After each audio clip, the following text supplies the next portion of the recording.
विस्तार से जानेंगे। तो चलिए इसी नोट पर शुरू करते हैं आज के इस एपिसोड को। तो हाल ही में कुछ बीते वर्षों पहले दिसंबर साल 2019 में नासा और नोवा के कुछ एक्सपर्ट्स की माने तो हमारे सूर्य ने अपनी 25वीं सोलर साइकिल को शुरू कर दिया है। सोलर साइकिल सूर्य पर होने वाली एक ऐसी गतिविधि है जिस दौरान सूर्य के दोनों पोल्स यानी ध्रुव, उत्तरी ध्रुव और दक्षिणी ध्रुव आपस में एक दूसरे के साथ स्थान को बदल लिया करते हैं। और अगर वैज्ञानिकों की माने तो सूर्य पर होने वाली ये गतिविधि औसतन हर 11 सालों बाद बार बार दोहराई जाती है, जिसके चलते सूर्य का नॉर्थ पोल साउथ पोल बन जाता है तो वहीं साउथ पोल नॉर्थ पोल बन जाता है। तो जैसा कि हम सभी जानते हैं कि हमारा सूर्य इलेक्ट्रिकली चार्ज्ड गर्म गैसों से बनी एक बेहद विशालकाय गेंद है और जब ये चार्ज्ड गैसेस सूर्य की सतह पर मूव करती हैं तो इसके चलते सूर्य की सतह पर बेहद ज्यादा ताकतवर मैग्नेटिक फील्ड्स जनरेट होती हैं और सूर्य का ये मैग्नेटिक फील्ड एक चक्र से गुजरता है जिसे सोलर साइकिल या सौर चक्र भी कहा जाता है। और तकरीबन हर 11 सालों बाद सूर्य का ये मैग्नेटिक फील्ड पूरी तरह से फ्लिप हो जाता है, जिसका मतलब सूर्य का उत्तरी ध्रुव दक्षिणी ध्रुव और दक्षिणी ध्रुव उत्तरी ध्रुव बन जाता है। और ऐसे ही सूर्य के उत्तरी और दक्षिणी ध्रुवों को फिर से पलटने में और 11 साल लग जाते हैं। ये सौर चक्र ही जिम्मेदार है सूर्य की सतह पर होने वाली तमाम एक्टिविटीज के लिए, जैसे कि सन स्पॉट्स जो सूर्य के चुंबकीय क्षेत्र के कारण ही होते हैं। जैसे जैसे ये चुंबकीय क्षेत्र बदलते हैं वैसे वैसे सूर्य की सतह पर इन गतिविधियों की मात्रा भी बदलती चली जाती है। सूर्य पर इन सोलर साइकिल्स को ट्रैक करने का एक अच्छा और कारगर तरीका जो वैज्ञानिक बताते हैं वह है सूर्य पर सन स्पॉट्स की इन संख्याओं पर नजर बनाए रखना। दरअसल सूर्य पर सोलर साइकिल्स की शुरुआत को सोलर मिनिमम कहा जाता है क्योंकि इस दौरान सूर्य पर सबसे कम सन स्पॉट्स नजर आते हैं और इस वक्त पर सूर्य थोड़ा शांत भी नजर आता है। लेकिन समय बीतने के साथ साथ सूर्य पर इन सन स्पॉट्स की संख्या लगातार बढ़ती चली जाती है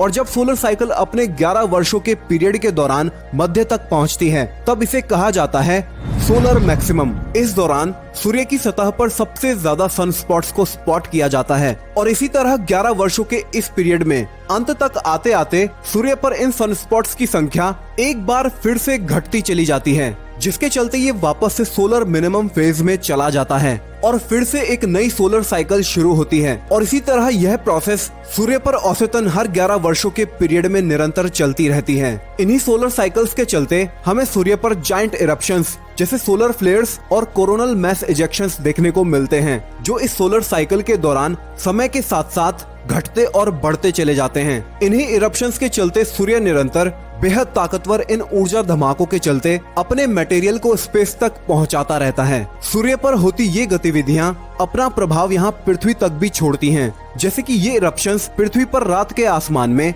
रोशनी बिखेरती नजर आती हैं, जिन्हें हम अक्सर ऑरोरास नाम से भी जानते हैं। ये इरप्शंस पृथ्वी पर रेडियो कम्युनिकेशंस तक को प्रभावित करती हैं और अगर ये ज्यादा ताकतवर हों तो पृथ्वी पर इलेक्ट्रिसिटी ग्रिड्स तक को नुकसान पहुंचाने की क्षमता रखती हैं। लेकिन वैज्ञानिकों ने यहाँ ये भी पाया है कि कुछ साइकिल्स में जहाँ ये सोलर एक्टिविटीज और सन स्पॉट्स बहुत ज्यादा नजर आते हैं तो कुछ सोलर साइकिल्स में इन सन स्पॉट्स की संख्या और सोलर एक्टिविटीज की काफी कमी को देखा गया है। यह स्प्लिट इमेज सोलर मिनिमम और सोलर मैक्सिमम के एक बेहतर उदाहरण को दर्शाती है। सोलर साइकिल नंबर 24 के दौरान जहां बाईं तरफ अप्रैल 2014 में ली गई यह इमेज सोलर मैक्सिमम को दर्शाती है तो साल 2019 दिसंबर को दाईं ओर की यह इमेज सोलर साइकिल नंबर 24 के अंत को सोलर मिनिमम के रूप में दर्शाती है। वहीं अब नासा और नोवा के मुताबिक दिसंबर साल 2019 से सूर्य अपनी सोलर साइकिल नंबर 25 को शुरू कर चुका है, जिसमें अभी तो सूर्य अपने सोलर मिनिमम फेज से गुजर रहा है, लेकिन वैज्ञानिकों ने अनुमान लगाए हैं कि साल 2025 तक सूर्य अपने उग्र स्वभाव में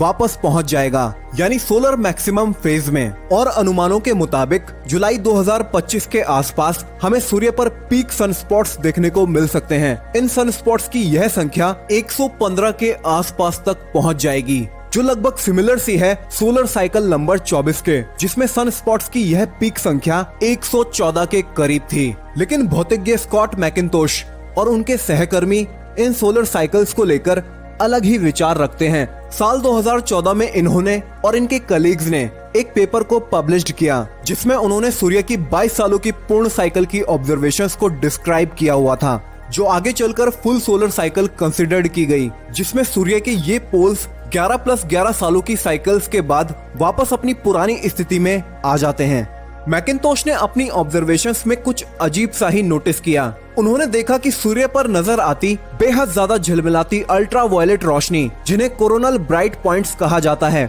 वह सूर्य के दोनों ध्रुवों से भूमध्य रेखा यानी इक्वेटर की ओर बढ़ते हुए बीच में मिलते हुए प्रतीत हो रही हैं, और मिड लैटिट्यूड्स की ओर इन ब्राइट पॉइंट्स की मूवमेंट्स सूर्य पर सन स्पॉट्स की गतिविधियों के साथ मेल खाती प्रतीत हो रही थी। मैकिन्टोश का मानना है कि ये ब्राइट पॉइंट्स सूर्य की मैग्नेटिक फील्ड्स के बैंड्स के साथ जुड़े हुए हैं, जो सूर्य को चारों ओर से लपेटे हुए हैं और हर 11 सालों या उससे ज्यादा समय के दौरान सूर्य के दोनों पोल्स से इक्वेटर तक पहुंचते हैं।